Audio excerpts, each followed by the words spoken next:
በአዲስ ኪዳን ወይም በተለይ ደግሞ በሮም ግዛት ውስጥ ኢየሱስ ክርስቶስ ጌታ ነው ብሎ በአፍ መመስከር ሰማዕትነትም ያሰጥ ስለነበረ ይህንን ያደረገ ሰው እንግዲህ ራሱን ነፍሱን ጭምር ለእግዚአብሔር መስዋዕት አድርጎ እያቀረበ ነው ማለት ነው። የጌታን ስም ይጠራል።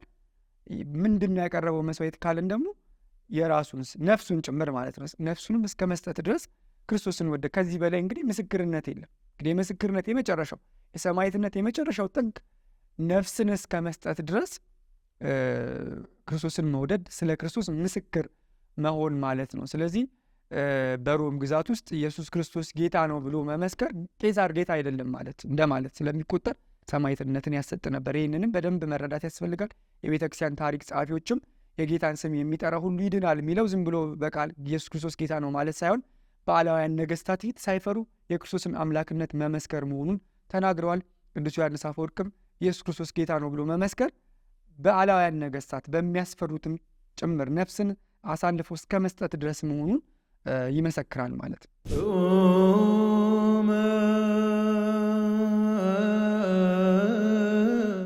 ከዚህ በመቀጠል እንግዲህ ቅዱስ ጳውሎስ ከቁጥር 14 ጀምሮ እስከ ቁጥር 17 ላይ ስለ እስራኤላውያን እየተናገረ ስለሆነ እንግዲህ ያላመኑት እንዴት አድርገው ይጠሩታል ይላል። ኢየሱስ ክርስቶስ ጌታ ነው ብሎ ለመጥራት ማመን እምነት ያስፈልጋል። ስለዚህ ዝም ብሎ ጌታ ነው ማለት ሳይሆን ማመን ያስፈልጋል። ሳያምኑት እንዴት አድርገው ይጠሩታል? ካልሰሙት ደግሞ ባልሰሙትስ እንዴት ያምናሉ? አንድ ሰው ካልሰማ ደግሞ እንዴት ሊያምን ይችላል? ያለ ሰባኪስ እንዴት ይሰማል? ስለዚህ እንዲያምኑና የኢየሱስ ክርስቶስ ጌታ ነው ብለው እንዲመሰክሩ ሰባኪ ያስፈልጋቸዋል። ያለ ሰባኪ ሊሰሙ አይችሉም ይላል። እንደዚሁ ደግሞ ካልሰሙ ደግሞ ሊያምኑ አይችሉም በማለት ይናገራል ማለት ነው። መልካሙን የምስራች የሚያወሩ እግሮቻቸው እንዴት ያማሩ ናቸው ተብሎ እንደተጻፈ ካልተላኩ ደግሞ እንዴት ይሰብካሉ? ስለዚህ አንድ ሰው እንዲሰበክ ሰባኪ ያስፈልጋል ማለት ነው። ስለዚህ መልካሙን የምስራች የሚናገሩ እግሮቻቸው የተባረኩ የተባሉት ሐዋርያት ካልሰበኩ ደግሞ የሰው ልጅ ወንጌልን ሊሰማ አይችልም ማለት ነው። ነገር ግን ሁሉ ለምስራቹ ቃል አልታዘዙም ይላል። እስራኤላውያን ኢየሱስ ክርስቶስን ያልተቀበሉት ወይም ያላመኑት ሰባኪ ስለጠፋ ወንጌል ስላልተሰበከ አይደለም በማለት ቅዱስ ጳውሎስ ኢሳይያስም እንዲህ በማለት ይናገራል። ጌታ ሆይ ምስክርነታችንን ማን አመነ ብሎ ተናግሯል። ስለዚህ እንኳን ሐዋርያትን ይቅርና በብሉይ ኪዳን የነበሩ ነቢያትንም እስራኤላውያን አልተቀበላችሁም በማለት ይነግራቸዋል። እንግዲያውስ እምነት ከመስማት ነው፣ መስማትም የእግዚአብሔርን ቃል ነው። ዳሩ ግን ባይሰሙ ነው ወይ እላለሁ። እስራኤላውያን ስላልሰሙ ነው ክርስቶስን ያላመኑት። ሩቅ ስለሆነ አይደለም ይላል። ኢየሱስ ክርስቶስ ኦልሬዲ መጥቷል፣ ተወልዷል፣ ተነስቷል፣ ወንጌልም ተሰብኳል። ሩቅም ደግሞ አይደለም፣ ከባድም አይደለም ብሎ ይናገራል። ምስክርነትን መስጠት ማለት ነው። ስለዚህ ባይሰሙት ነው ላለው አይደለም። ድምፃቸው በምድር ሁሉ ላይ ቃላቸውም እስከ ምድር ዳርቻ ወጣ። እንግዲህ በመዝሙረ ዳዊት ላይ የሚገኘውን የመዝሙረ ዳዊት ላይ ያለውን ቃል ነው ቅዱስ ጳውሎስ ድምፃቸው በምድር ሁሉ ቃላቸውም እስከ ምድር ዳርቻ ወጣ። እንግዲህ ብዙ ጊዜ የሐዋርያት ቅዳሴ ሲቀደስ በቤተ ክርስቲያናችን ማለት ነው አልቦ ነገር ወአልቦ ነቢብ ዘይተሰማ ቃሎሙ የሚለው ምስባክ ነው የሚሰበከው። ይሄ ማለት ለሐዋርያት የሚነገር ነው። ድምፃቸው በምድር ሁሉ ላይ ቃላቸውም እስከ ዓለም ዳርቻ ወጥቷል። ስለዚህ እንኳን እዛው ቁጭ ያሉት እስራኤላውያን ይቅርና የሐዋርያት ድምፅ የሐዋርያት ቃላቸው ስብከተ ወንጌል በዓለም ሁሉ ተስፋፍቷል። ስለዚህ እስራኤላውያን ኢየሱስ ክርስቶስን ላለመቀበል የሚያቀርቡት ምንም ምክንያት የለም። አልሰማንም እንዳይሉ እንኳን ለእስራኤላውያን ይቅርና ወንጌል ለዓለም ሁሉ ተሰብኳል። ድምፃቸው በምድር ሁሉ ዳርቻ ቃላቸውም እስከ ዓለም ዳርቻ ተሰምቷል በማለት ቅዱስ ጳውሎስ እስራኤላውያንን ይኮንናቸዋል። ስለዚህ ምንም ምክንያት የላችሁም ክርስቶስን ላለማመን። ነገር ግን እስራኤላውያን ባያውቁት ነው እላለሁ፣ ኢየሱስ ክርስቶስን ስላላወቁት ነው ብዬ ደግሞ እላለሁ ይላል። ለዚህ ደግሞ መልስ ይሰጣቸዋል። ይህ እንግዲህ እስራኤላውያን አይሁዳውያን በተለይ ቁጭ ብለው ይሰሙታል። ሙሴ አስቀድሞ ብለዋል፣ እኔ ሕዝብ በማይሆነው አስቀናቸዋለሁኝ፣ በማያስተውለውም ሕዝብ አስቆጣቸዋለሁ። ኢሳይያስም ደፍሮ እንዲህ አለ፣ ላልፈለጉኝ ተገኘው፣ ላልጠየቁኝም ተገለጥኩኝ። ስለ እስራኤላውያን ግን ቀኑ ሁሉ ወደማይታዘዝ ወደሚቃወመም ሕዝብ እጆችን ዘረጋለሁ ተብሎ ተጽፏል። ላልፈለጉኝ ለአሕዛብ ግን ተገኝቻለሁ፣ ላልጠየቁኝም ደግሞ ተገለጥኩኝ ብሎ ተጽፏል የሚለውን በመናገር ቅዱስ ጳውሎስ እንግዲህ እስራኤላውያን ክርስቶስን ላለመቀበል ምንም አይነት ምክንያት እንደሌላቸው ይናገራል ማለት ነው። ከምዕራፍ 9 ጀምሮ በደንብ በሰፊው ወንጌል መሰበኩን እስራኤላውያን ቅርብ ልክ አሁን ምዕራፍ 10 ላይ በሰፊው እንደተመለከት ነው በብሉይ ኪዳን ትእዛዙን ለመፈጸም ሩቅና ይህን ያክል ከባድ አይደለም ተብሎ እንደተጻፈ አሁንም ደግሞ ክርስቶስን አምኖ መቀበል ከባድ አይደለም። ወደ ሰማይ መውጣት አይጠበቅባችሁም። እንደዚሁም ደግሞ ወደ ጥልቅም መውረድ አይጠበቅባችሁም። ለልባችሁና ለቃላችሁ ለአንደበታችሁ እንድትኖሩት እንድታምኑት የእምነት ቃል የተባለው ወንጌል ቅርብ ነው። ስለዚህ አሁን ክርስቶስን ላለመቀበላችሁ ምንም አይነት ምክንያት የላችሁም እያለ በደንብ በሰፊው ይናገራል። እንግዲህ ከምዕራፍ 9ና ምዕራፍ 10ን አይሁድና አሕዛብ ቁጭ ብለው ይህን ትምህርት ሲሰሙ በአጠቃላይ የቅዱስ ጳውሎስ ሀሳብ ትንሽ አይሁድ ላይ የጨከነ ይመስላል። ሲጀምር ያው እነሱ እንዲድኑ ነው፣ የልቤ ጭንቀት የማይቋረጥ ሐዘን አለብኝ፣ በጎ ፈቃዴም እስራኤላውያን እንዲድኑ ይልና መልሶ ደግሞ እንግዲህ አይሁድ እስራኤላውያን አልተቀበሉም በማለት ምዕራፍ 9 ላይም በደንብ በሰፊው ነው ቅዱስ ጳውሎስ የሚናገረው ማለት ነው። እስራኤላውያን ለምን እንዳልተቀበሉ እና ላለመቀበላቸው ደግሞ ምንም አይነት እዚህ ግባ የሚባል ምክንያት አለመኖሩን፣ አሕዛብ ደግሞ ክርስቶስን በማመናቸው ምክንያት ሕዝቤ ያልተባለው ሕዝብ ሕዝብ የተባለ፣ የማይወደደው የተወደደ ሆነ፣ ሕዝቤ አይደላችሁም የተባሉት የእግዚአብሔር ልጆች ሆኑ። እናንተስ ትንቢት ተነግሮላችሁ የሁሉ ኪዳን ተሰጥቷችሁ የተስፋው ቃል ተሰጥቷችሁ መቅደስ፣ የሕግ ስርዓት አባቶችም ከእናንተ ሆነው እነዚህ ሁሉ ነገር ኖሯችሁ ግን ክርስቶስን ባለማመናችሁ ምክንያት የራሳችሁን ጽድቅ ለመትከል ስትሞክሩ ከእግዚአብሔር ጽድቅ ወጣችሁ ብሎ ወደ ሕግ ፍጻሜ አለመድረሳቸውን በደንብ ይነግራቸዋል። ይህንን እንግዲህ ይሄ ትምህርት ማለት ነው አሕዛብም አይሁድም ይህንን ቃል ቁጭ ብለው ሲሰሙ ይሄ ትምህርት የአሕዛብን ልብ በደንብ ሞቅ የሚያደርግ ነው። እውነትም እኛ እኮ ለዚህ ነው ይኸው ክርስቶስ በሥጋ ከነሱ ተወልዶ ታሪክ አላቸው፣ ክርስቶስን ግን አልተቀበሉም፣ ለዚህ ነው ያልተቀበልናቸው የሚል ሀሳብ ወይም የሚል አይነት ትዕቢትም ሊፈጠርባቸው ይችላል። ስለዚህ ይህ የቅዱስ ጳውሎስ ትምህርት በተወሰነ መልኩ አሕዛብን የሚደግፍ የአሕዛብን ልብ ሞቅ የሚያደርግ በአንጻሩ ደግሞ የአይሁድን ልብ ዝቅ የሚያደርግ ትምህርት ይመስላል። ስለዚህ እስራኤላውያን ጥያቄ ይነሳባቸዋል ማለት ነው። እንግዲህ ምዕራፍ 11 ላይ ቅዱስ ጳውሎስ በሰፊው ለመመለስ የሚሞክረው ዋነኛ ዓላማው አሕዛብና አይሁድን ማስታረቅ ስለሆነ አሕዛብን ብዙም እንዳይታበዩ በቃ አሁን በእምነት ጸድቀናል ብለው በቃ ጸደቅን ማለት ነው ወይ የሚለውን በደንብ እንዲያስቡበት የሚያደርግ፣ አይሁድን ደግሞ ተስፋ እንዳይቆርጡ፣ ስለዚህ አይሁድን ተስፋ እንዳይቆርጡ ተስፋቸውን ማለምለም፣ በትዕቢት ደግሞ ትንሽ ልታብጥ ያለችውን የአሕዛብን ልብ ደግሞ ማለስለስ የሮሜ መልእክት ምዕራፍ 11 ዓላማው ነው። ዋነኛ ሀሳቡ ማስታረቅ ስለሆነ ማለት ነው። እና በአይሁድ ዘንድ ወይም በእስራኤላውያን ዘንድ የሚነሳ ጥያቄ አለ። ምን አይነት ጥያቄ ነው? በቃ እግዚአብሔር አምላክ ለእስራኤላውያን የገባውን ኪዳን አፍርሷል ማለት ነው።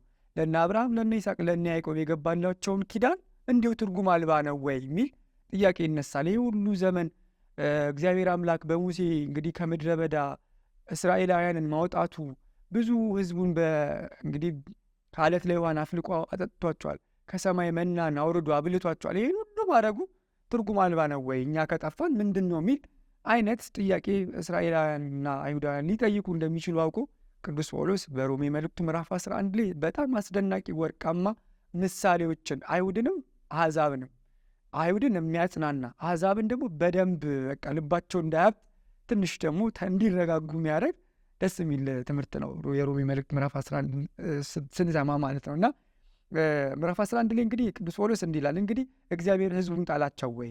ሕዝቡ የተባሉት እስራኤላውያንን ማለት ነው እላለሁ አይደለም፣ እኔም ደግሞ እስራኤላዊና ከአብርሃም ዘር ከብንያም ወገንም ነኝ ይላል። እግዚአብሔር አምላክ እስራኤላውያን ከጣለ እኔም እኮ እስራኤላዊ ነኝ፣ ከእስራኤላዊም ደግሞ በነገድም ደግሞ የብንያም ነገድ ነኝ። ስለዚህ እግዚአብሔር አምላክ ሕዝቡን ቢጥል እኔን የሚጥለኝ ነበር እያለ ነው ቅዱስ ጳውሎስ። እግዚአብሔር አስቀድሞ ያወቃቸውን ሕዝብ አልጣላቸውም። መጽሐፍ ስለ ኤልያስ በተጻፈው የሚለውን እንስማ። በእግዚአብሔር ፊት እስራኤልን እንዴት እንደሚከስ አታውቁምን? ጌታ ሆይ ነቢያትን ገደሉ፣ መሠዊያዎችህንም አፈረሱ፣ እኔም ብቻዬን ቀረው፣ ነፍሴንም ይሿታል። ነገር ግን አምላካዊ መልስ ምን አለው? ለበዓል ያልሰገዱትን 7,000 ሰዎች ለእኔ ያስቀርቻለሁ። እንዲሁም በአሁኑ ዘመን ደግሞ በጸጋ የተመረጡ ቅሬታዎች አሉ። ምን ማለት ነው? ቅድም በደንብ በሰፊው በተመለከትነው የኢሳይያስ የኤልያስ ታሪክ ላይ አብዛኛው ሕዝብ እንግዲህ ወደ 400 የሚጠጉ ነቢያት ነበሩ። 450 ነቢያቱ ለጣዖት ሰግደው ኤልያስ ብቻውን የቀረ መስሎት ነበር እና ኤልዛቤል ኤልያስን ባሳደደችው ጊዜ እንግዲህ ወደ ኮሬብ ተራራ ኤልያስ ሄዶ ነበረ። እንደውም መልአኩ እየቀሰቀሰው ረጅም መንገድ ሄዶ ነበረ እና እየቀሰቀሰ ሲያበላው ሲያጠጣው ነበረ። እንጀራ ይሰጠው ነበረ። በማሰሮም ደግሞ ውሃን እየቀዳ የምትሄድበት መንገድ ሩቅ ስለሆነ ብላ ጠጣ አለው። በላ ጠጣ። የ40 ቀን መንገድ ከተጓዘ በኋላ ኤልያስ ኤልዛቤል አሳዳው ማለት ነው።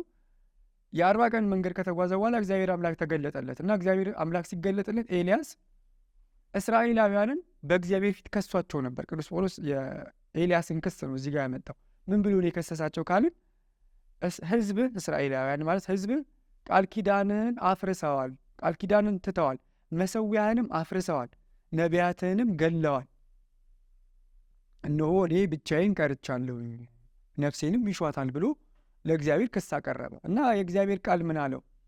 ለበዓል ያልሰገዱ 7,000 ሰዎችን ለእኔ አስቀርቻለሁ። ኤልያስ ስላላወቀ ነው ማለት ነው። 7,000 ሰዎችን አስቀርቻለሁ ብሎ ነግሮት ነበር። ስለዚህ ይህንን የኤልያስን ታሪክ ቅዱስ ጳውሎስ አምጥቶ እዚህ ጋር አሁንም እግዚአብሔር አምላክ እስራኤላውያንን ሙሉ በሙሉ አልተዋቸውም፣ ቃል ኪዳኑንም አላፈረሰም። በኋላ ክርስቶስን የሚያምኑና የሚቀበሉ ብዙ ሰዎችን እግዚአብሔር ያስነሳል ብሎ ይህንን እንደ ምሳሌ አድርጎ ሲናገር እንመለከተዋለን ማለት ነው። ስለዚህ እንደዚሁ በአሁኑ ዘመን ደግሞ በጸጋ የተመረጡ ቅሬታዎች ማለት የቀሩት ማለት ነው ክርስቶስን የሚያምኑ ሰዎችን እግዚአብሔር አዘጋጅቷል። በጸጋ ከሆነ ግን ከስራ መሆኑ ቀርቷል። ጸጋ ያለዚያ ጸጋ መሆኑ ቀርቷልና። ስለዚህ አሁንም ቢሆን እስራኤላውያን የሚድኑት ግን በሕጋቸው ሳይሆን በጸጋው ነው፣ በምሕረቱ በቸርነቱ ነው። ይህን እንግዲህ በሮሜ መልእክት ምዕራፍ 2 ላይ በሰፊው ተመልክተ ነው። በጸጋው ነው ማለት ምንም ነገር ሳያደርጉ ምንም ነገር ሳይጠበቅ ዝም ብለው እንዲሁ ይድናሉ ማለት ሳይሆን ድነት ከእግዚአብሔር እንዲሁ በነፃ ለሰው ልጆች የተሰጠ ስጦታ ነው። አሕዛብ ክርስቶስን አምነው ተቀብለዋል። አይሁድ ግን እኛ ሕጉን በመፈጸም ነው ምንድን ነው ብለው ስላሰቡ አልዳኑም ማለት ነው። ስለዚህ አሁንም ቢሆን ከእስራኤላውያን የቀሩ የተወሰኑት የሚድኑት በጸጋው ነው በሕጋቸው ሳይሆን። ስለዚህ ይህንን በደንብ ይናገራል ማለት ነው። እንግዲህ ምንድን ነው እስራኤላውያን የሚፈልጉትን አላገኙም፣ የተመረጡት ግን አገኙት። ሌሎችም ደግሞ ደነዘዙ። እንዲሁም ደግሞ ተብሎ ተጽፏል፣ ዓይኖቻቸው እንዳያዩ ጆሮቻቸውም እንዳይሰሙ እግዚአብሔር የእንቅልፍ መንፈስ እስከዛሬ ድረስ ሰጣቸው። ዳዊት እንዲህ ብሏል፣ ማዕዳቸው ወጥመድና ሸክላን ማሰናከያም ፍዳም ይሆንባቸው፣ ዓይኖቻቸው እንዳያዩ ይጨልሙ፣ ጆሮቻቸውም ዘውትር አጎበጡ። እንግዲህ የተሰናከሉ እስኪወድቁ ድረስ ነውን እላለሁ አይደለም። ነገር ግን እነሱን ያስቀናቸው ዘንድ በእነርሱ በደል መዳን ለአሕዛብ ሆነ ይላል። ዳሩ ግን በደላቸው ለዓለም ባለጠግነት፣ መሸነፋቸው ለአሕዛብ ባለጠግነት ከሆነ ይልቁንስ ሙላታቸው እንዴት ይሆን? አሁን ይህ በጣም የሚደንቀን እግዚአብሔር አምላክ በአሕዛብ አይሁድን ለማስቀናት ነው። አሁን በጣም የሚገርም የቅዱስ ጳውሎስ ትምህርት ነው። ምን ማለት ነው? እግዚአብሔር አምላክ የአይሁድን መካድ እና ክርስቶስን አለመቀበል ወንጌል በዓለም ዳርቻ እንዲሰበክ ምክንያት ሆኗል። ስለዚህ የአይሁድ መካድ፣ የአይሁድ ክርስቶስን አለመቀበል አሕዛብ ክርስቶስን እንዲያምኑና እንዲቀበሉ ምክንያት ሆኗቸዋል ማለት ነው። እድል ፈጥሮላቸዋል ማለት ነው። እንዴት ካልን እንግዲህ አይሁድ አሕዛብን ሐዋርያትን ባሳደዷቸው ጊዜ፣ እስጢፋኖስ በተገደለ ጊዜ በኢየሩሳሌም የተሰበሰቡ 8,000 ክርስቲያኖች በተለያየ ዓለም ተበተኑ። ሐዋርያትም በተለያየ ዓለም ዞሩ ማለት ነው። ስለዚህ የአይሁድ ክርስቶስን አለመቀበል፣ ክርስቲያኖችን አለመቀበል ወንጌል ለዓለም ሁሉ እንዲሰበክ ምክንያት ሆነ ማለት ነው። እና እግዚአብሔር አምላክ ይህንን ያደረገው እንግዲህ የአይሁድን የልብ መደንደን ለራሳቸው ጥቅም አደረገላቸው። እንዴት ካልን እግዚአብሔር አምላክ በአሕዛብ አይሁድን አስቀንቶ አንዳንዶች የሚድኑ ከሆነ ለአይሁድ እድልን ለመስጠት ነው ብሎ ይናገራል ማለት ነው። ስለዚህ ለእናንተም ለአሕዛብ እናገራለሁ፣ እኔ የአሕዛብ ሐዋርያ በሆንኩ መጠን ሥጋዬ የሆኑትን አስቀንቼ እስራኤላውያንን ማለት ወይም አይሁድን አስቀንቼ ምናልባት ከነሱ አንዳንዱን አድን እንደሆነ አገልግሎቴን አከብራለሁ። ስለዚህ እኔም ትንሽ እስራኤላውያን ላይ ጨከን ያልኩት አንዳንዶቹን በእናንተ አስቀንቼ ዘመዶቼ ሥጋዎቼ የሆኑትን አድን እንደሆነ አገልግሎቴን ይፈጽማለሁ። እግዚአብሔርም በአሕዛብ አይሁድን አስቀንቶ ለማዳን መሆኑን በደንብ ይናገራል ማለት ነው። ስለዚህ የእነሱ በደላቸው ክርስቶስን አለመቀበላቸው ለዓለም ባለጠግነት ከሆነ መሸነፋቸው ለአሕዛብ ባለጠግነት ማለት ወንጌል በዓለም ሁሉ እንዲሰበክ አሕዛብ እንዲድኑ ምክንያት ከሆነ ሙላታቸው ማመናቸው ደግሞ እንዴት ደግሞ አይሆን በማለት በመገረም ይናገራል ማለት ነው። የእነሱ መጣል የአይሁድ መጣል ለዓለም መታረክ ከሆነ ከሙታን ከሚመጣው ሕይወት በቀር መመለሳቸው ደግሞ እንዴት ቢመለሱ ክርስቶስም ቢያምኑ ደግሞ እንዴት ከዚህ የበለጠ አይሆኑ? በኩራቱም ቅዱስ ከሆነ ቡሆም ቅዱስ ነው፣ ስሩም ቅዱስ ከሆነ ቅርንጫፎቹም ደግሞ ቅዱስ ናቸው። ስሮች የተባሉት እስራኤላውያን አባቶቻቸው ናቸው። ስለዚህ ስሩ ቅዱስ ከሆነ እነሱም ደግሞ ቅዱሳን ይሆናሉ፣ ከእነሱም የሚድን ሰው ይኖራል። በኩር የተባለው ደግሞ ክርስቶስ ነው። ሞትን ድል አድርጎ በመነሳት የመጀመሪያ ስለሆነ ኢየሱስ ክርስቶስ በኩር ተብሏል። በኩሩ ቅዱስ ከሆነ ቡሆም ከዛ በኋላ ደግሞ የሚመጣው ቅዱስ ይሆናል። ስለዚህ እነሱም ይጸድቃሉ። እግዚአብሔር አምላክ ቃል ኪዳኑን ከእስራኤላውያን ላይ አለማንሳቱን ቅዱስ ጳውሎስ አስረግጦ ይናገራል ማለት ነው።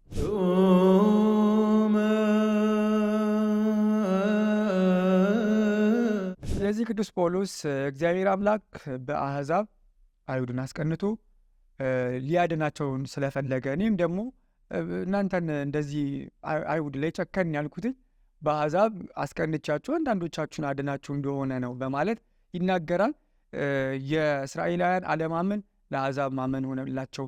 የእነሱ መጉደል ለእስራኤላውያን የእስራኤላውያን መጉደል ማለት ነው። ወይም ደግሞ የእነሱ አለማመን የእነሱ ልባቸውን ለወንጌል ማክበድ ስብከተ ወንጌል ወይም ደግሞ ድነት ለአሕዛብ እንዲሰበክ ምክንያት ሆነ። የእነሱ ጉድለት ለእናንተ ሙላት ሆነላችሁ። ስለዚህ እነሱ ደግሞ ቢያምኑ የእነሱ ሙላት ደግሞ እነሱ ክርስቶስን አምነው ቢቀበሉ ደግሞ እንዴት ሊሆን ይችላል ብሎ ቅዱስ ጳውሎስ ይናገራል ማለት ነው።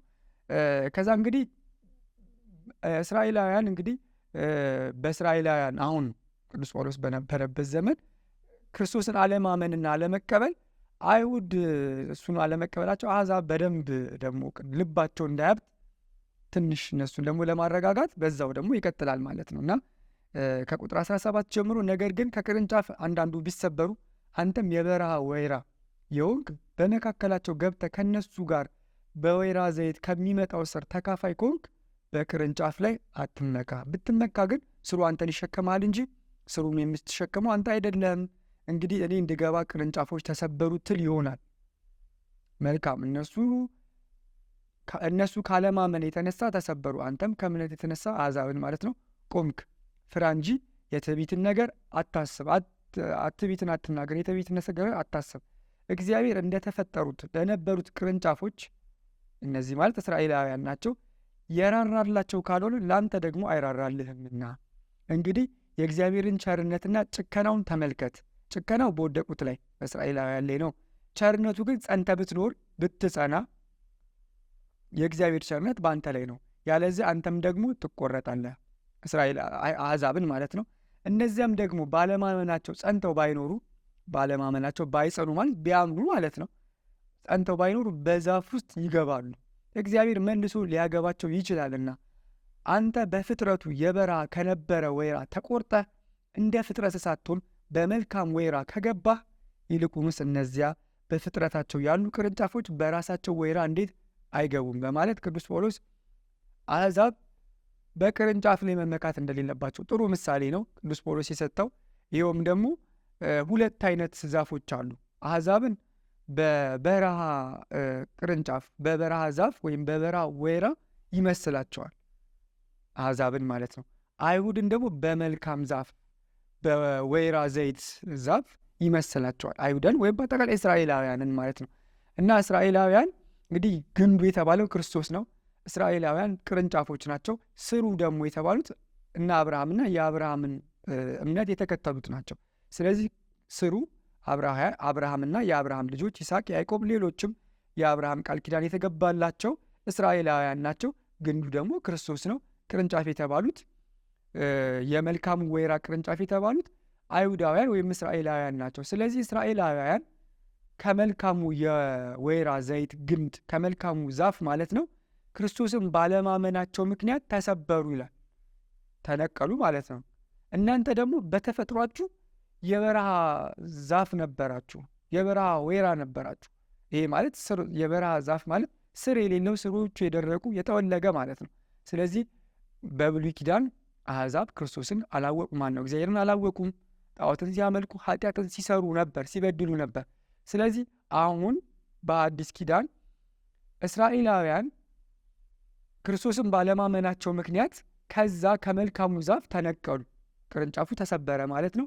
እናንተ ደግሞ በተፈጥሯችሁ የበረሃ ዛፍ ስትሆኑ፣ የወይራ ዛፍ ስትሆኑ ቅርንጫፋችሁ ከዛ ተነቅሎ በግንዱ ላይ ተተከላችሁ ይላል። ስለዚህ አሁን በቅርንጫፉ ላይ አትመኩ። ስሩ እናንተን ግንዱ እናንተን ያኖራችኋል እንጂ ቅርንጫፉ ብቻ ሊያኖራችሁ አይችሉም። ስለዚህ እናንተ በማመን ተተከላችሁ፣ አሕዛብን ማለት ነው። ክርስቶስን በማመናችሁ ምክንያት ከግንዱ ከተባለው ከክርስቶስ ተተክላችኋል። አይሁድ ደግሞ ባለማመናቸው ተነቀሉ። ስለዚህ በዚህ ብዙም ልትኩራሩና የትዕቢትን ነገር ልታደርጉ አያስፈልጉም። እንደውም ልትፈሩ ነው የሚገባው። እግዚአብሔር እንደ ተፈጥሮ ለነበሩት የመልካሙ ዛፍ ቅርንጫፍ ለነበሩት ለእስራኤላውያን የራራላቸው ካልሆነ እናንተን ደግሞ እንዴት አያጠፋችሁም? ስለዚህ አሁን አሕዛብ ወይም ደግሞ ክርስቶስን በማመን ድነት ያገኙ የብሉይ ኪዳንን ሕግ ያልተከተሉ በሕግ የሚገኘውን ጽድቅ ያልተከተሉ ሰዎች አሕዛብ በአጠቃላይ ማለት ነው። አሁን ብዙም ልትኩራሩ አይገባም። በጸጋው ድኛለሁ አምኛለሁ ብላችሁ አትኩራሩ። ለእነሱ ያራራላቸው ለእናንተማ እንዴት አይራራላችሁም ይላቸዋል። ስለዚህ ብዙም ልትታበዩ አይገባም።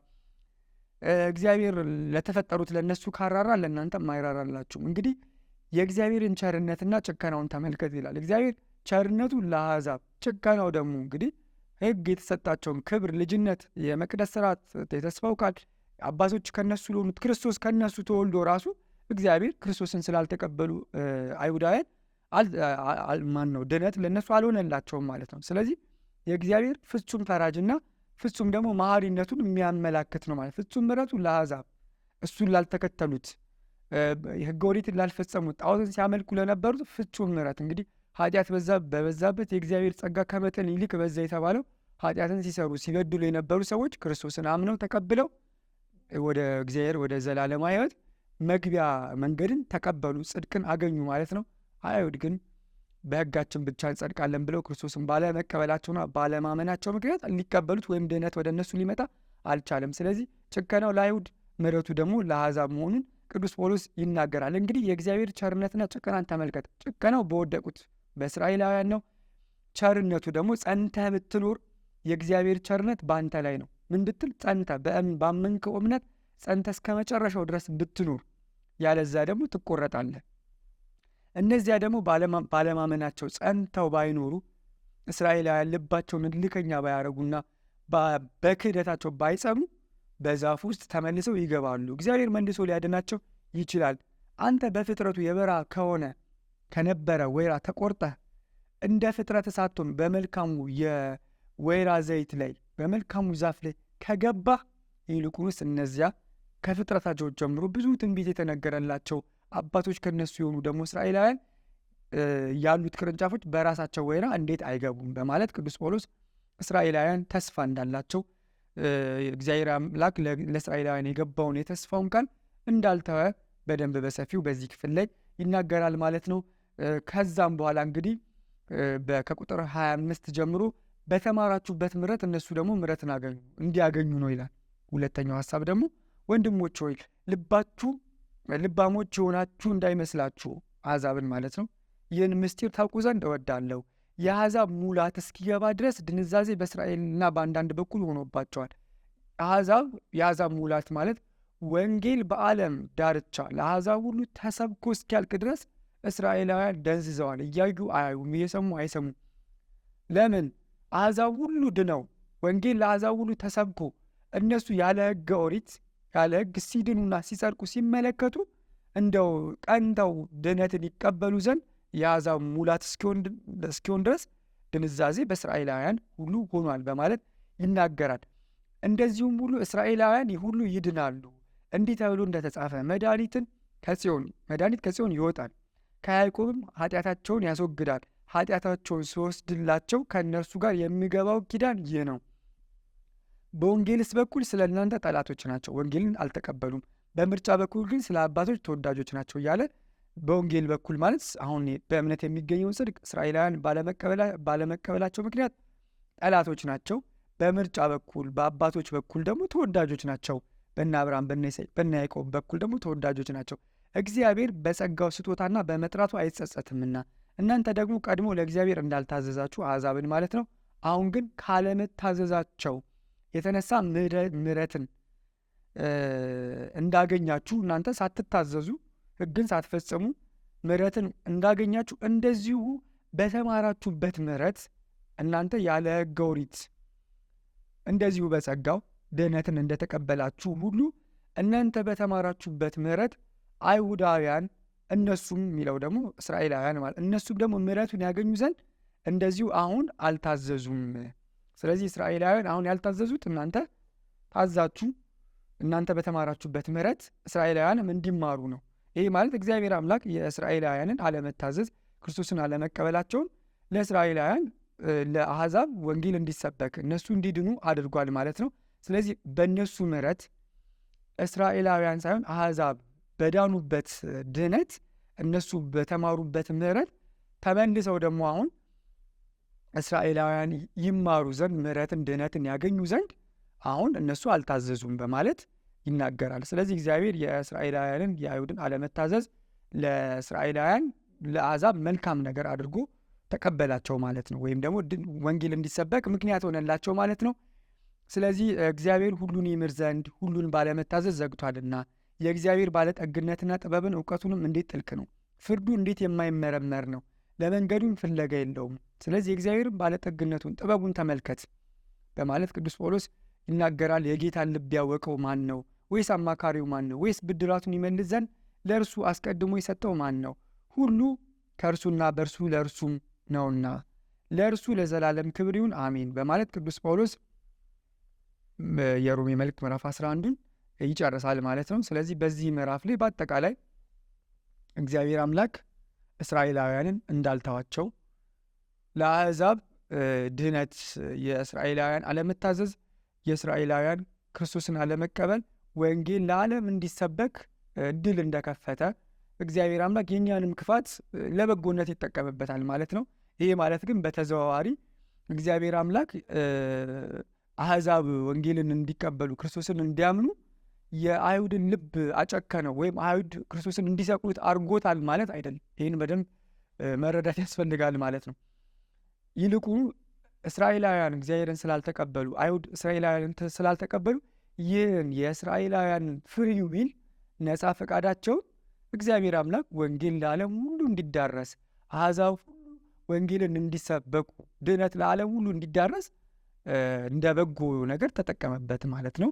ስለዚህ ይሄ ደግሞ ማለት ምን ማለት ነው? እስራኤላውያን አሁን ቀንተው እንግዲህ ሕግን ያልተከተሉ፣ ኦሪትን ያልፈጸሙ፣ ትንቢት ያልተነገረላቸው፣ የተስፋ ቃል የሌላቸው ጣዖትን ያመልኩ የነበሩት አሕዛብ ክርስቶስን አምነው ሲድኑ ተመልክተው አይተው እስራኤላውያን ቀንተው እንዲድኑ እግዚአብሔር አምላክ ስለወደደና ስለፈቀደ ነው እንጂ እግዚአብሔር አምላክ ለአባቶቻችን ለአብርሃም፣ ለይስሐቅ፣ ለያዕቆብ የገባውን ቃል ኪዳን አልተወም። ከእስራኤል አሁን በመጨረሻው ዘመን ቅሪት ይነሳል ማለት በመጨረሻው ዘመን ከእስራኤላውያን አሁንም በጣም ብዙ እስራኤላውያን በነገራችን ላይ ክርስቶስን አምነው ወደ ድህነት እየገቡ ነው። ስለዚህ አሁን በሕገ ኦሪት ሕግን ብቻ በመፈጸም ሕግ ላይ በመሰፋት ድህነት እንደማይገኝ አምነው ተረድተው በአሕዛብ ቀንተው እንዲድኑ እግዚአብሔር አምላክ የእነሱን አለማመንም እንደ በጎ ነገር ተጠቅሞበታል።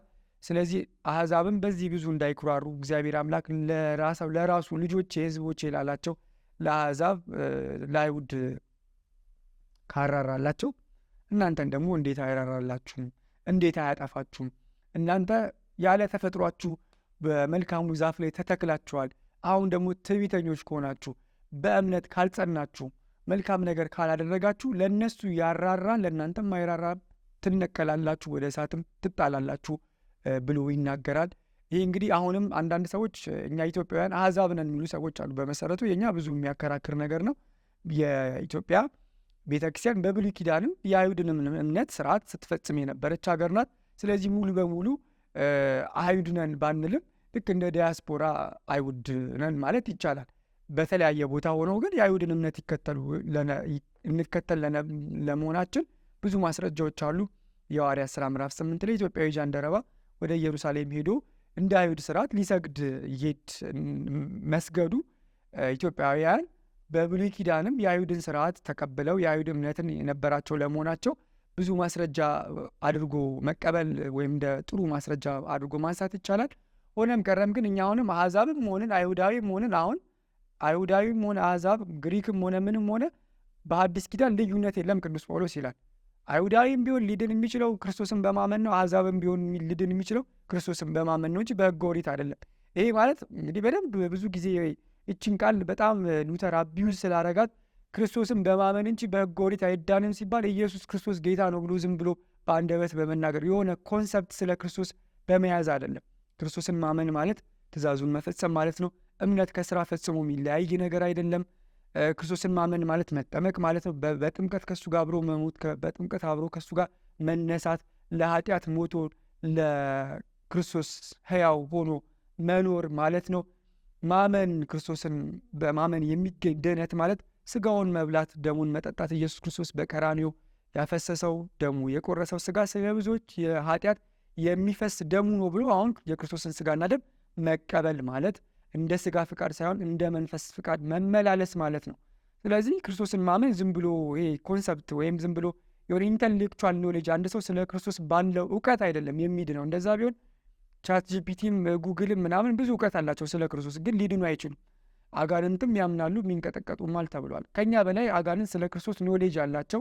ስለዚህ ማመን ማለት እንደ ክርስቶስ መኖር ክርስቶስን መምሰል ማለት መሆኑን መረዳት ያስፈልጋል። ስለዚህ አሕዛብ አሁን ካመኑ ይድናሉ። አሕዛብም ደግሞ ከዚህ እምነታቸው ከጎደሉ የትዕቢትን ነገር ከተናገሩ በቃ በጸጋው ድኛለሁ ብለው እንደፈለጉ ኃጢአትን እያገላበጡ የሚሰሩ ከሆነ ይነቀላሉ፣ ተነቅለው ይጣላሉ ይላል። ስለዚህ አሕዛብም ሆንክ አይሁድም ሆንክ ብዙም ትርጉም የለውም። ይሄ ብዙም የሚያጨቃጭቅ ነገር አይደለም ማለት ነው።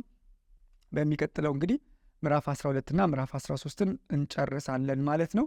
እንግዲህ እያገባደድን ስለሆነ የሮሜ መልእክት ከዚህ በፊት የተቀረጹትን የተለቀቁትን ቪዲዮዎች በደንብ እንድታነቡ፣ ጥያቄም ካላችሁ ደግሞ በውስጥ መስመር ግልጽ ያልሆኑትን ነገሮች እንድትልኩልን እናሳስባለን ማለት ነው። የሰማነውን በልቦናችን ያሳድር።